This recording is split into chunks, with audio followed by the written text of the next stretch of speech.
안녕하십니까 형제자매님들. 네, 사회 보시는 형제님께서 너무 방긋방긋 웃으셔가지고 긴장이 많이 됐는데 긴장을 좀 풀어주신 것 같아서 참 감사가 됩니다. 제가 지금 울산에 지금 온지 지금 꽤 된 것 같아요. 꽤 됐는데 이제 저를 보시는 분들마다 항상 똑같은 질문을 하십니다. 어떤 질문 하시냐면 울산에 잘 적응하고 있냐. 이제 형제자매님들도 그러시고 이제 회사에서도 이제 손님들이 오시면 이렇게 질문을 하시는데 제가 항상 똑같은 질문을 하거든요. 울산에 계신 분들은 항상 화가 나 계신 것 같다. 조금 더 시간이 필요하지 않을까. 예, 그런 대답을 항상 하곤 합니다. 또 어쨌든 하나님께서 이렇게 도와주시고 또 형제자매님들이 사랑을 워낙 많이 베풀어 주셔서 참 잘 적응을 하고 있는 것 같아서 참 감사가 됩니다.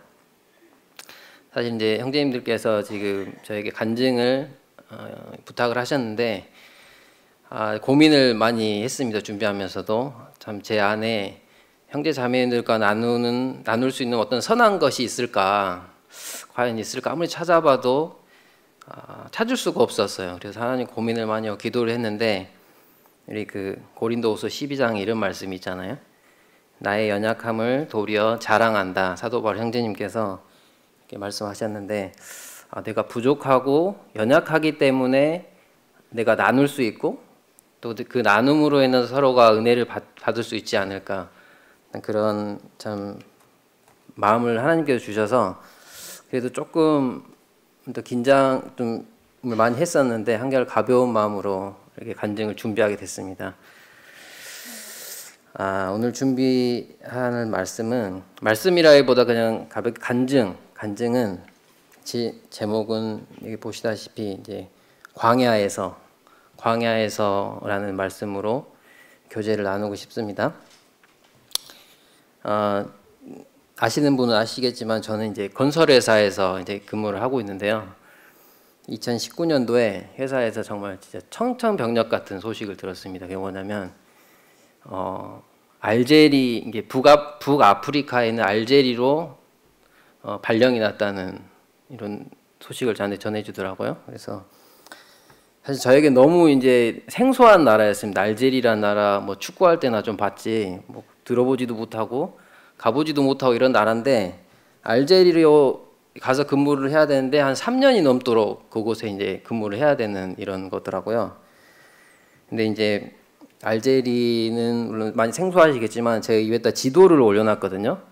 알제리는 이렇게 북아메리카 끝쪽에서 모로코, 알제리, 리비아, 이집트까지 해가지고 엄청난 사하라 사막 한가운데 있는 나라입니다.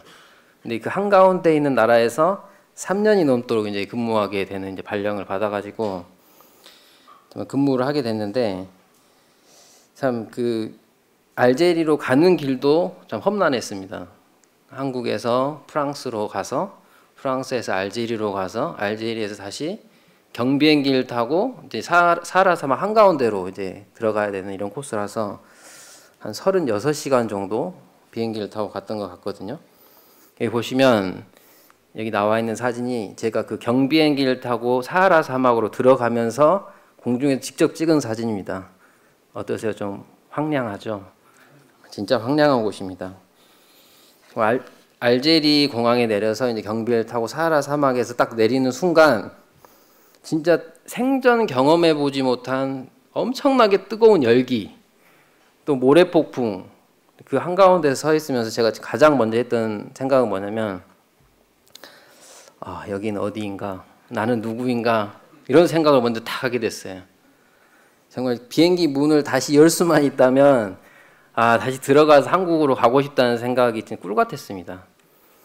진짜 그 이후로 이제 사막에서 3년이 넘는 시간 동안 이제 상상 그 이상의 생활을 하게 됐는데 제 생각을 많이 했습니다. 하나님께서 왜 나를 이런 알제리의 사하라 사막 한가운데로 보내셨을까? 도대체 하나님은 나한테 이 사막에서 무엇을 말해주시고 싶으신 건가? 또 성경에서 사실 광야에서 이스라엘 백성도 그렇지만 광야를 지나신 분들이 되게 많잖아요. 그 분들의 마음은 도대체 어떤 심정이었을까? 이 광야에서 나랑 똑같은 이곳에 서 있는 그 과거의 그 성도들은 어떤 마음이었을까? 그 기대도 되지만 또 걱정도 되는 이런 사막 생활을 시작하게 됐습니다. 먼저 그곳에 있으면서 사막의 그 대표적인 특징 몇 개를 이렇게 딱 꼽아봤거든요. 첫 번째 이제 특징은 성도님께서 다 아시겠지만 사막은 굉장히 뜨겁습니다. 특히 사하라 사막은 굉장히 덥습니다. 오늘이 한 33도 됐나요? 오늘 33도 됐는데 그 이제 저희 아시겠지만 건설회사에 다니신 분들은 그 날씨에 굉장히 민감합니다. 왜냐하면 오늘 같은 날씨는 그 이제 저희 회사의 안전을 담당한 안전팀에서도 굉장히 신경을 많이 씁니다. 작업자들이 실외에서 일하면서 꾸준히 쉬어주고 물도 마시고 또 이런 걸 계속 모니터링하면서 혹시 이상 있는 사람들이 없는지 33도만 돼도 그런데 이제 35도가 넘어가면 실외에서 작업하는 작업자들이 작업하지 못하도록 권고를 하고 있습니다. 왜냐하면 이제 그 정도 되면 사실 건강상에 상당히 큰 문제가 있을 수도 있기 때문에 그런데 그 사하라 사막은 평균 온도가 50도입니다. 50도. 50도 항상 50도가 유지되고 7, 8월 달이 되면 제가 59도까지 경험을 해봤거든요. 굉장히 덥습니다. 굉장히 그 뜨거운 열기 속에서 이제 생활을 해야 되는데 그곳에서 제일 처음에 이 뜨거운 공기 속에서 느꼈던 거는 우리 출애굽기에 보면 그 구름 기둥이 나오잖아요. 구름 기둥이. 과연 이 날씨에서 하나님이 이스라엘 백성들에게 구름 기둥을 허락하지 않으셨다면 과연 이스라엘 백성들은 하루를 넘길 수 있었을까? 그런 생각을 사실 하게 됐거든요. 이게 얼마나 하나님께서 이스라엘 백성들을 위한 큰 은혜라고 저는 생각이 됐거든요.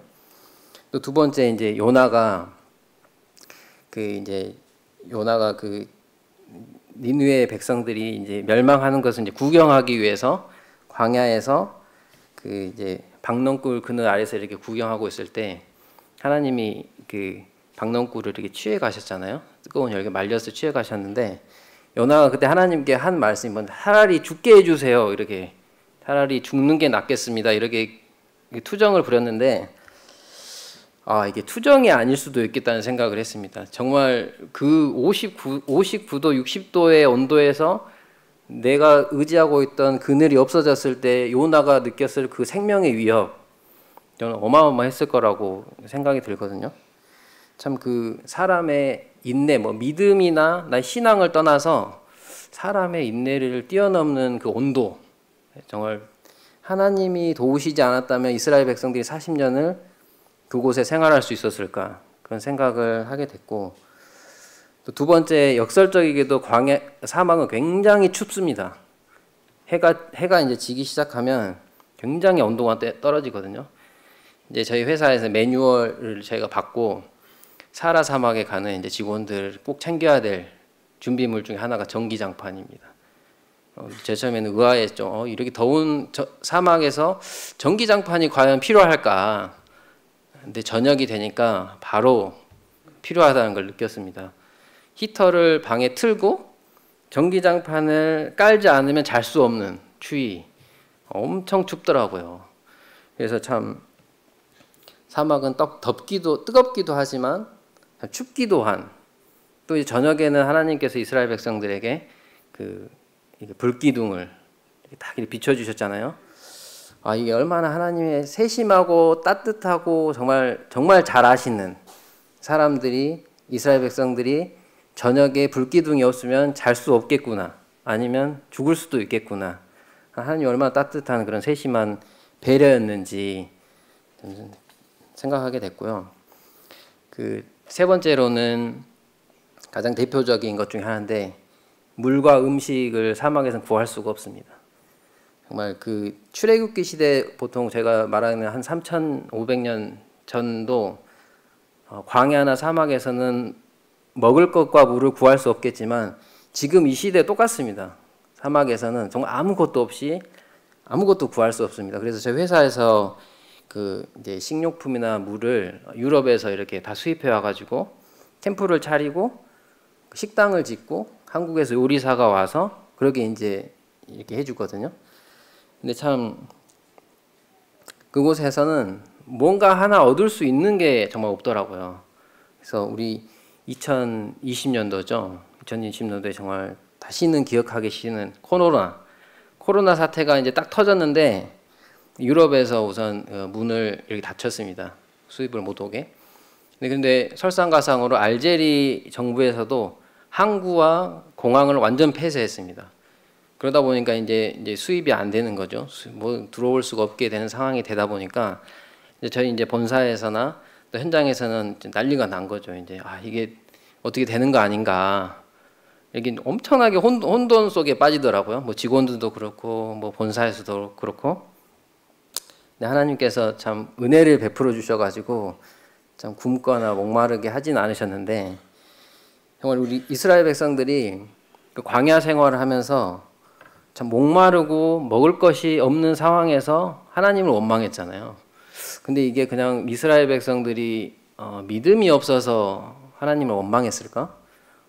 제가 느껴보니까 이거는 믿음의 문제와는 좀 다른 차원일 수도 있겠다는 생각을 좀 해봤습니다. 이게 먹을 것이 없는 문제는 어떻게 보면 자기 생존을 위한 몸부림이 아니었을까. 그래서 하나님께 먹을 걸 주세요. 목마릅니다. 이렇게. 또 근데 반대로 생각하면 그 혼돈 속에서 이제 모래바닥에 엎드려서 기도하는 모세의 모습. 하나님께 정말 구할 수밖에 없는, 자신도 자신의 힘으로 음식이나 물을 구해줄 수 없는 상황 속에서 답답함, 오로지 하나님만을 의지해야 되는 그런 기도하는 모습이 제 눈앞에 그려지더라고요. 근데 하나님은 신실하게도 이스라엘 백성들에게 매일 만나로 먹여주시고 또 때로는 메추라기로 또 그들을 채워주시고 바위에서는 물이 샘솟게 하시고 이런 과정들을 통해서 정말 하나님이 이스라엘 백성들을 보호하시고 인도하시고 내가 너희의 주인이라는 거를 보여주신, 신실하게 보여주신 하나님을 참 느끼게 되더라고요. 그 다음에 이제 광야의 특징이 뭐냐면 모래폭풍이 굉장히 많이 붑니다. 근데 모래폭풍이 한번 불기 시작하면 암흑이 됩니다. 세상에 암흑이. 여기 보시면 원래 뒤에 저희 공장이 잘 보여야 되는데 이게 지금 한낮이거든요. 한낮. 근데 모래폭풍이 한번 딱 불면 진짜 암흑이 됩니다. 암흑이. 성경 속에서 가끔 동풍이라는 표현이 많이 나오잖아요. 홍해 바다를 가르실 때도 하나님께서 동풍을 일으키셔가지고 바다를 가르시고, 또 아까 말했던 요나의 그 박넝쿨을 걷어가실 때도 정말 뜨겁고 건조한 동풍을 불게 하셔가지고 박넝쿨을 걷어가셨잖아요. 정말 그 모래폭풍이 한번 불기 시작하면 정말 사막을 한동안 그냥 삼켜버립니다. 아무것도 안 보이고 밖에도 나갈 수 없고 그 상황 속에서 40년 동안 하나님께서 이스라엘 백성들의 생명을 보존하셨다는 게 참 하나님의 은혜가 아닐 수 없다는 생각을 좀 매일매일 하게 됐습니다. 그 다음에 이제 이건 좀 재밌는 이야기인데 우리 신명기에 보면 이런 말씀이 하나 나오잖아요. 29장 5절에 보면 주께서 40년 동안 너희를 광야에서 인도하셨거니와 너의 몸에 옷이 낡아지지도 아니하고 발의 신이 헤어지지도 아니하였으며, 이 말씀이 나오는데 여기 위에 보시는 거가 이게 실제 제 신발입니다. 제 신발인데 이 신발이 그냥 보통 신발은 아니고 굉장히 비싼 신발입니다. 그래서 지금 브랜드가 다 지워져서 안 보이지만 그 노스페이스 신발이거든요. 굉장히 비싼. 그런데 이 신발을 신고 이 사막에서 생활을 1년 한 후에 이렇게 변했습니다. 왜냐하면 바닥이 굉장히 뜨겁기 때문에 이 신발이 버티질 못합니다. 그 다음에 그 사막이 우리가 생각하는 이런 막 고운 모래가 이렇게 휘날리고 광야가 휘날리고 이런 환경이 아니고 굉장히 바닥이 거칩니다. 돌도 많고 단단하고 굉장히 단단하기 때문에 이 신발이 이제 버텨나지를 못하는 거죠. 그다음 그 옆에 보시면 이게 제가 옷을 빨래에 널어둔 건데 그 옷도 알제리에서 산 옷이 아닙니다. 한국에서 사서 가져간 옷인데 이제 하루가 지날수록 옷이 그냥 낡아버립니다. 빨래를 한 번 하고 널면 낡아 있고 널면 낡아 있고 제 기억에는 새 옷을 사서 입으면 몇 번 빨고 한 4개월 정도 못 버팁니다. 그냥 옷이 그냥 다 헤어져 버립니다. 그게 참 하나님께서 얼마나 따뜻한 분이십니까? 40년 동안 신발이 제 상식으로는 3000년 전에 이스라엘 백성들의 신발이 노스페이스보다는 더 품질이 안 좋았을 것 같거든요. 분명히. 옷도 그랬을 거라고 생각이 듭니다. 분명히. 그런데 40년 동안 신발을 해하지 않게 해주시고 옷이 낡지 않게 해주셨다는 것은 이게 정말 기적 중의 기적이거든요. 하나님이 얼마나 이스라엘 백성들을 정말 보호하셨는지, 하나님의 은혜가 얼마나 그 40년 동안 거해 있었는지 단적으로 볼 수 있는 예 중에 하나라고 저는 생각이 듭니다.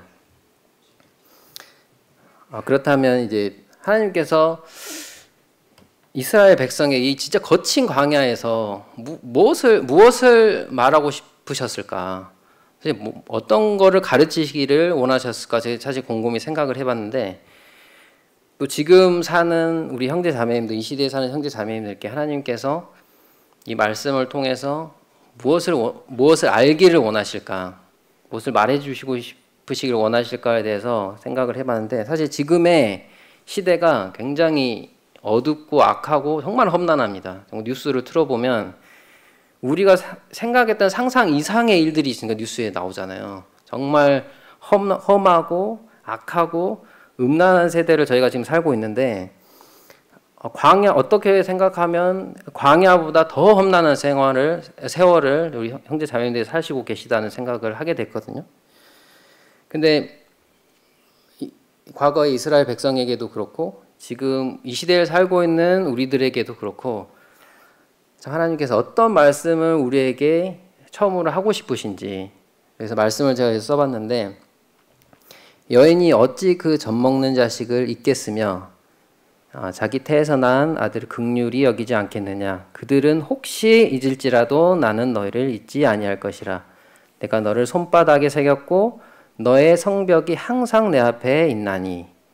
여호와께서 그를 황무지에서 짐승이 부르짖는 광야에서 만나시고 호위하시며 보호하시고 자기 눈동자같이 지키셨도다. 홀로 그를 인도하셨고 그와 함께한 다른 신이 없도다. 마지막 말씀을 보시면 그는 너희보다 먼저 그 길을 가시고 장막 칠 곳을 찾으시고 밤에는 불로 낮에는 구름으로 너희 갈 길을 지시하신 자신이라.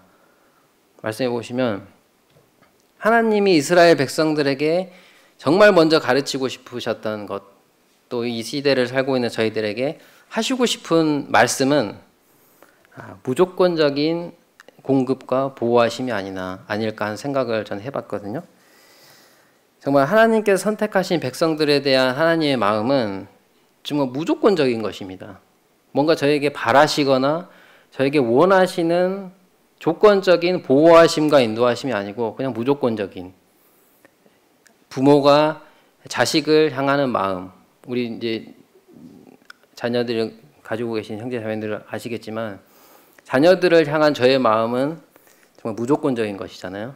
뭔가 조건이 없고 그런 하나님의 마음을 참 가르치주고 싶으신 것이 아닌가. 우리의 상태와 우리가 또 모습과 이런 거 상관없이 정말 보호하시고 또 우리 여전히 하나님의 보호하심이 우리 위에 있다는 것을 참 우리가 믿지 못하고 또 느끼지 못해서 그런 것들을 알지 못할 뿐 여전히 하나님의 보호하심과 인도하심은 우리 위에 지금도 있다는 것을 하나님은 참 가르쳐 주시고 싶으신 이런 것이 아니었나 이런 생각을 좀 해보게 됐고요. 참 제가 생각해 보면 저희 인생이 얼마나 나약합니까? 정말 내 자신이 내 힘으로 할 수 있는 거는 정말 없는 것 같아요. 과거에 제가 한국에서 회사 생활을 할 때는 내가 이 정도는 내가 좀 했구나. 또 내가 뭔가 이뤘다. 이런 착각을 사실 많이 하고 살았거든요. 근데 사막 한가운데 내 자신이 서 있어 보니까 내가 얼마나 나약하기 짝이 없는 사람인가. 너무나 내가 힘이 없고 할 수 있는 게 아무것도 없다. 심지어는 내가 숨을 쉬고 서 있는 것조차도 하나님이 도와주시지 않으면 내가 할 수 없다는 것을 그곳에서 느끼게 됐습니다. 이사야 말씀에 보면 너희는 인생을 의지하지 말라. 그의 호흡이 코에 있나니 새말 가치가 어디 있느냐. 하나님께서 정말 저희에게 공기를 한 10분만 걷어가신다 그래도 무너져 버리는 저희 육체입니다.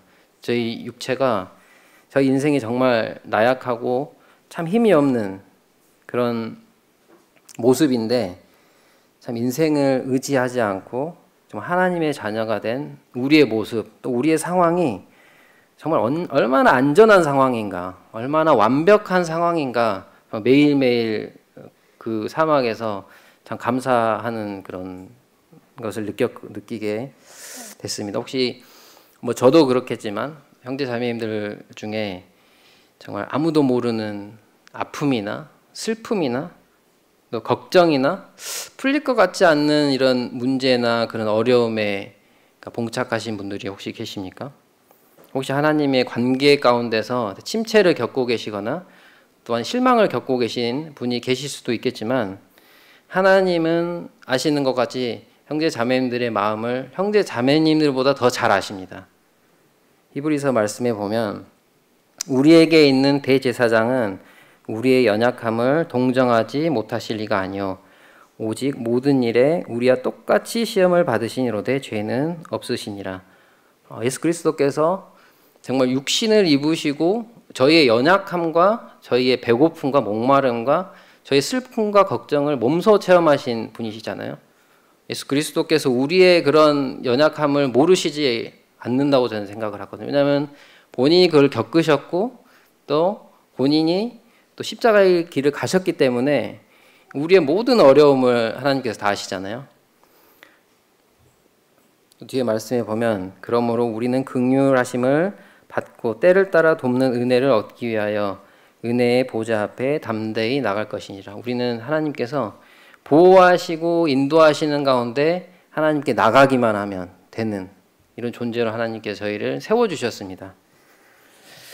혹시 반면에 내 인생이 너무 형통한 거 아닌가, 너무 이제 잘 풀린다, 소위 말하는 잘 풀린다, 기쁘다, 걱정이 없다, 이런 상황 속에서도 하나님의 보호하심임을 정말 우리는 결코 잊어서는 안 된다는 것을 하나님 깨닫게 하십니다. 신명기 말씀을 보면 마치 독수리가 자기 보금자리를 어지럽게 하고 자기 새끼를 위하여 너풀거리며 그의 날개를 펴서 새끼를 받으며 그의 날개 위에 그것을 업은 것 같이 여호와께서 홀로 그를 인도하셨고, 이게 저희의 모습이거든요. 얼마나 안전하고 완벽한 저희의 모습입니까? 하나님을 믿는 자녀들의 모습인 것입니다. 그 유명한 찬양 가사 중에 이런 찬양이 있잖아요. 내 삶에 당연한 것 하나 없던 것은 모든 것이 은혜였소. 정말 우리가 이 찬송 말씀과 이 찬송에 아멘 하지 않으실 형제 자매님들은 없을 거라고 저는 생각이 듭니다. 그 다음에 하나님께서 이제 이스라엘 백성들에게 가르쳐 주시고 싶으신 것은 무엇일까 생각을 해봤는데, 그 홍해바다 앞에서는 하나님이 그 이스라엘 백성이 이렇게 말씀하셨거든요. 여호와께서 너희를 위하여 싸우시리니 너희는 가만히 있을지어다. 이렇게 말씀. 너희는 가만히 있을지어다. 내가 너희를 위해서 싸워줄게. 너희는 그냥 가만히 있기만 하면 돼. 보면 돼. 이렇게 말씀을 하시는데, 요단강 앞에선 이스라엘 백성들에게는 하나님께서 그렇게 말씀하지 않으십니다. 궤를 맨 제사장들의 발이 물에 잠기자 곧 위에서부터 흘러내리던 물이 그쳐서 사르단에 가까운 매우 멀리 있는 아담 성읍 변두리에 일어나 한 곳에 쌓이고, 하나님께서 이제 요단강 앞에선 이스라엘 백성들에게는 너의 발을 내디더라. 그 전에는 내가 너희를 위하여 싸워줄게. 너무 보기만 해. 홍해바다 앞에서는 이렇게 말씀하셨는데, 하나님께서 이제는 너의 발을 내디뎌라. 내디뎠을 때 어떻게 됐습니까? 물이 갈라졌습니다. 하나님께서는 이제 이스라엘 백성들에게 뭔가 이제 너의 믿음의 발을 디뎌봐. 그러면 이제 내가 너와 함께 해줄게.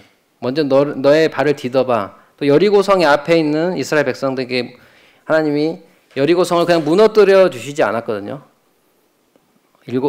성을 주위를 돌고 우선 먼저 하나님의 말씀을 신뢰해야 되고 성을 돌고 그다음에 7일째 되는 날 7바퀴를 돌고 나팔과 함성을 지를 것을 하나님께서 요구하셨습니다. 이제 광야 생활의 끝부분에 왔을 때는 하나님께서 이스라엘 백성들에게 뭔가를 요구하십니다. 내가 너와 함께하고 너희를 지켜주는 나는 완벽하다. 이 완벽한 가운데서 너의 믿음의 발을 한번 디뎌봐라. 그럼 내가 기적을 보여줄 거다. 이런 말씀을 하나님께서 이제 하시거든요. 참 제가 생각하기로는 우리가 물론 하나님 안에 있고 하나님의 보호하심 아래 있지만 우리의 믿음의 결단과 믿음의 첫 걸음이 없이는 아무런 역사가 일어나지 않을 것입니다. 우리는 그 용기가 필요한 것이고 하나님을 의지하는 용기가 필요한 것이고 또 그렇게 행동하는 그런 자세가 필요한 것이죠. 때로는 저희가 저도 그렇고 망설이기도 하고 이게 가능할까? 이 상황이 바뀔까? 이런 의심과 불신을 할 때가 많이 있지만 여전히 하나님은 저에게 믿음의 행동을 원하십니다.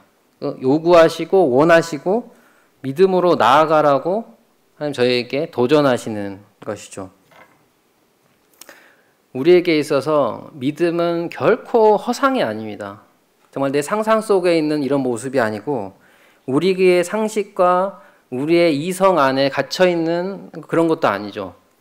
하나님께서 이스라엘 백성들에게 보여주셨던 광야에서의 그 기적은 우리의 이성의 바깥에 있었던 것이고 우리가 생각한 그 이상의 것을 하나님께서 보여주셨고 또 느끼게 하셨던 걸 저희가 볼 수 있죠. 우리는 저 자신은 내 믿음은 나의 상식에 항상 머물러 있고 또 내 믿음은 나의 이성에 갇혀 있고 이게 될까? 과연 이게 될까? 이런 한계 속에 갇혀 있지만 하나님 결코 그걸 원하지 않으신다는 것을 정말 깨닫게 하시는 것 같습니다. 만약에 하나님의 역사나 믿음이 우리의 상식 가운데 있다면 좀 문제가 있는 것이죠. 히브리서 11장에 보면 하나님께서 분명하게 저희들에게 선포를 하고 계십니다. 믿음은 바라는 것들의 실상이다. 보지 못하는 것의 증거다. 선진들도 이로써 증거를 얻었다. 믿음은 형제 자매님들 정말 이런 것입니다. 또 하나님께서 믿음 없이는 결코 하나님을 기쁘시게 할 수 없다고 이렇게 말씀을 하고 계시는 것이죠. 형제 자매님들의 그 믿음의 첫 걸음 또 첫 발자국에서 하나님의 그 기적의 역사가 일어나기를 정말 바라는 마음이 있습니다. 지금 울산 중부교회 그 기도 제목을 제가 보면 정말 도전이 많이 됩니다. 청년부의 그런 10명 하고자 하는 이런 기도 제목, 수많은 사람들을 위해 기도하시고 또 그 찾아가는 복음반에서도 복음을 열심히 전하시고 또 여러 가지 문제와 하나님께 받아야 될 것들이 많지만 저는 사실 기도 집회 때 기도를 하면서도 단 하나의 기도 제목도 하나님께서 이루지 않을 것이 없다는 것을 좀 확신하게 됐거든요. 이곳에서 하나님이 정말 울산 중북교회를 통해서 역사하시고 이 지역을 이끌어 가시겠다는 그런 믿음의 확신을 참 기도 집회 때마다 갖게 됩니다. 이제 짧은 간증을 하나 더 드리고 싶은데요.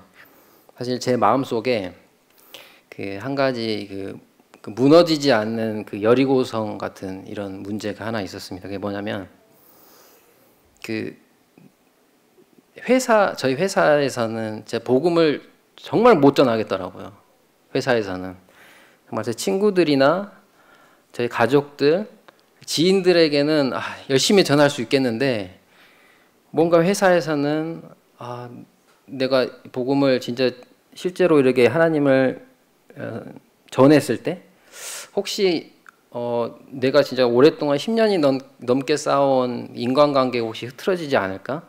그런 걱정도 또 들고 또 이제 뭐 별 이제 걱정이 다 하는 거 혹시 이게 회사 규칙에 맞는 건가? 종교 활동에 하는 게 이런 생각도 막 들기도 하고 혹시 또 이제 혹시 나한테 불이익이 생기지 않을까? 이런 이제 걱정들 때문에 항상 하나님께 이렇게 기도했어요. 하나님, 저는 회사에서는 다른 사람들한테는 몰라도 회사에서는 저의 선한 행동으로만 복음을 전하겠습니다. 이렇게 항상 이렇게 해왔습니다. 근데 어느 날 하나님께서 저한테 이런 말씀을 진짜 강하게 권하시는 말씀이 하나 있었는데 이 말씀이었습니다. 여기 보시면 그때부터 그의 제자 중에 많은 사람이 떠나가고 다시는 그와 함께 다니지 아니하더라. 예수께서 12 제자에게 이르시되 너희도 가려느냐? 시몬 베드로가 대답하되 주여 영생의 말씀이 주께 있사오니 우리가 누구에게 가오리까? 이 말씀을 하나님께서 저한테 정말 강하게 주시면서 도전을 하셨는데 정인아 이 세상에는 25억 명이라는 기독교인들이 지금 있다. 근데 하나님을 그 사람들도 모두 하나님을 믿고 하나님을 사랑한다 하고 하나님을 따르고 심지어는 구원받았다고 하는 성도들조차도 하나님 앞에서 제자의 삶을 살기를 꺼려하는 사람들이 많다. 제자로서 하나님의 짐을 나누고 십자가의 짐을 나누고 또 진정한 고난의 길을 가기를 원하는 진정한 하나님을 믿는 사람들은 없다. 축복 앞에서는 하나님 정말 감사합니다. 하나님 따라다니고 또 하나님이 여우도 굴이 있고 새도 둥지도 있는데 나는 그런 거 없어 하면 떠나버리고 이런 나약한 모습의 사람들도 있고 고난 앞에서는 도망가고 축복 앞에서는 하나님을 따라가는 그 기독교인들이 25억 명이나 정이나 세상에는 있어. 그런데 너는 나의 제자로서의 그리스도인이 되기를 원하느냐? 아니면 그저 하나님이 좋고 하나님이 너무 사랑스럽고 또 내가 하나님께 받은 은혜만으로 내가 만족하고 또 그렇지만 내 삶이 더 중요한 하나님을 너무 사랑하는 팬으로서의 그리스도인으로 남을 것이냐. 너 선택해야 된다. 이 순간에 너는 제자로서 그리스도인이냐, 나를 사랑하는 나를 좋아하는 팬으로서의 그리스도인이냐. 하나님께서 저에게 너무 강하게 말씀을 하시니까 정말 10여 년 동안 하나님께 말씀했던 하나님, 저는 선한 행동으로만 회사에서 복음을 전하겠습니다. 이렇게 한 저의 그 행동을 하나님 도저히 움직이지 않을 수 없게 하나님 만드셨습니다. 그래서 아직도 그날의 기억이 정말 생생하거든요. 비가 많이 왔습니다. 많이 왔는데 출근하는 지하철 안에서 정말 심장이 터질 것 같이 막 긴장이 되고, 왜냐면 오늘은 하나님 그러면 이제 오늘부터 제가 한번 회사에서 복음 한번 전해보겠습니다. 그 대신 진짜 도와주세요. 진짜 도와주시고 내 옆에 진짜 있어 주십시오. 오늘부터 제가 한번 해볼게요. 그 결정을 딱 하고 가는 지하철 안에서 정말 심장이 터질 것 같더라고요. 너무 긴장되고 너무 걱정되고 내가 잘못 판단한 게 아닌가, 이거 괜히 이렇게 했나, 이런 생각도 들고. 근데 하나님께서 저에게 끝내 용기를 주시고 또 환경들을 허락하여 주셔서 회사에서 하나님을 소개할 수 있는 시간을 좀 갖고 또 우리 사랑하는 그 보리 책자를 다 나눠드리면서 하나님에 대해서 이야기하고 또 전하고 또 그런 시간을 가질 수 있도록 하나님께서 해주시더라고요. 내가 걱정했던 거와는 전혀 반대로 하나님이 그런 시간을 갖게 하시고 복음을 전할 수 있는 기회를 또 허락해 주시더라고요. 그래서 참 그 일을 겪으면서 하나님의 진짜 필요한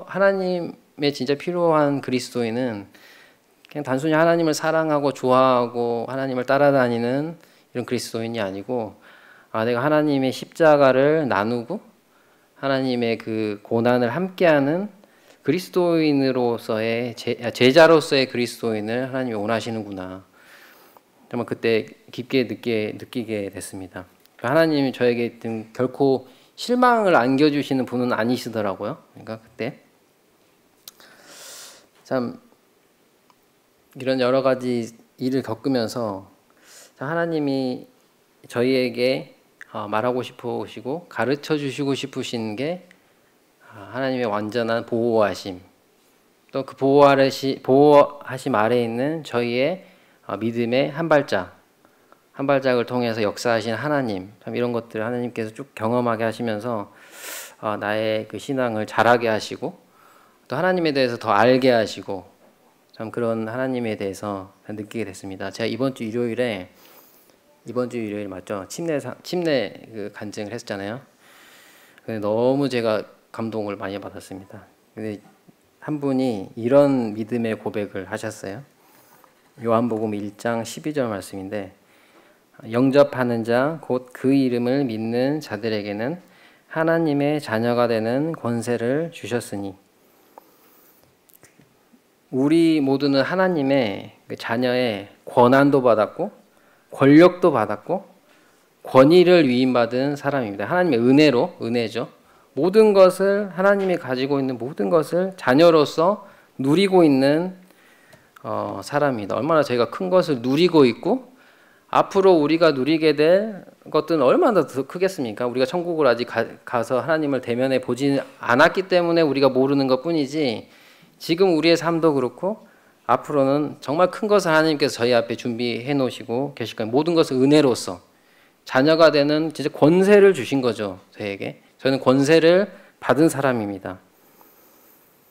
그 안에서 우리가 정말 얼마나 안전합니까? 하나님의 자녀, 천지만물을 창조하신 하나님의 자녀의 권세를 받은 저희는 이 세상에 얼마나 안전한 존재입니까? 그보다 더 안전한 상황은 없을 거라고 저는 생각을 하거든요. 이게 저희의 하나님께서 은혜로 주신 저희의 축복입니다. 권세라는 단어 안에는 그 승리와 보호가 모두 보장되어 있는 것이죠. 우리에게는 좌절과 패배와 실망이라는 건 없는 것입니다. 왜냐하면 하나님의 자녀의 권세를 받았기 때문에 그렇게 된 것이죠. 물론 우리의 육체는 연약하고 우리는 넘어질 수 있고 또 실망할 수 있지만 하나님께는 능치 못하실 일이 없는 것입니다. 이런 말씀이 있잖아요. 우리를 부르심과 선택하심에는 결코 후회하심이 없다. 하나님 저희를 부르시고 후회하지 않으십니다. 후회하지 않으신다는 말은 어떤 의미입니까? 우리에게 그 권세가 있다는 얘기죠. 진짜 하나님의 본체이신 예수 그리스도께서, 하나님이신 예수님이 육신을 입으시고 이 땅에 오셔서 십자가에 자신을 내어놓으시고 물과 피를 쏟아서 제 목숨을 버리시면서까지 저희를 택하셨습니다. 우리가 과연 하나님의 우리를 향하신 사랑을 과연 상상이나 할 수 있겠습니까? 우리의 머리로는 과연 하나님은 어떤 사랑을 가지고 계셨기 때문에 우리에게 이런 사랑을 베풀어 주셨을까? 가히 상상할 수도 없을 것입니다. 하나님은 우리를 보고 기쁨을 이기지 못하신다고 하셨습니다. 그 표현이 저는 정말 감개무량하거든요. 하나님이 우리를 보고 기쁨을 이기지 못하신다. 또 내 손바닥에 너희들 새겨놨다. 이런 말씀을 하시잖아요. 참 우리는 그저 그 보장돼 있는 하나님의 역사를 믿음의 한 걸음만 떼면 우리에게 승리가 있는 것입니다. 우리의 하나님은 참 세상보다 크시고 또 이 우주보다 크심을 저는 참 확신합니다. 그래서 우리 형제 자매님들 지금 세대가 진짜 어려운 세대를 제가 살고 있거든요. 저 예전에 그 학교 다닐 때는 이런 말을 항상 어른들이 하셨어요. 학교 다닐 때가 편하다. 이제 직장생활 해보고 사회생활 해봐라. 아무것도 아니다. 근데 요즘에 이제 우리 학생 학생들과 청년 현대자들 보니까 회사 다니는 게 편하다. 학생이었으면 내가 못 버티겠다. 이런 생각을 진짜 하게 되더라고요. 좀 고민도 많고 뭔가 어렵고 정말 너무 힘든 이 상황을 보게 되면서 이 회사 다니는 게 마음 편하구나. 학생 아니기 정말 다행이다. 이런 생각을 항상 하게 되거든요. 뭐 우리가 회사를 다니는 회사원이거나 아니면 학생이거나 초등학생이거나 이걸 떠나서 좀 하나님은 우리를 한결같이 보호하시고 하나님의 자녀들을 완벽하게 인도하십니다. 우리 형제 자매님들 삶 속에서 참 그런 하나님의 역사가 일어났으면 좋은 그런 제가 항상 바람이 있고 하나님은 그런 승리를 보장해 주셨을 거라고 저는 확신합니다. 마지막으로 성경 한 구절 제가 읽어드리고 마치도록 하겠습니다. 요한복음 1장 12절 말씀인데 아까 제가 읽었던 말씀이거든요. 영접하는 자 곧 그 이름을 믿는 자들에게는 하나님의 자녀가 되는 권세를 주셨으니 참 형제 자매님들 삶 속에서 참 이런 권세를 누리시는 이런 삶을 사시기를 간절히 바라는 마음이 있습니다. 네, 이상으로 마치겠습니다.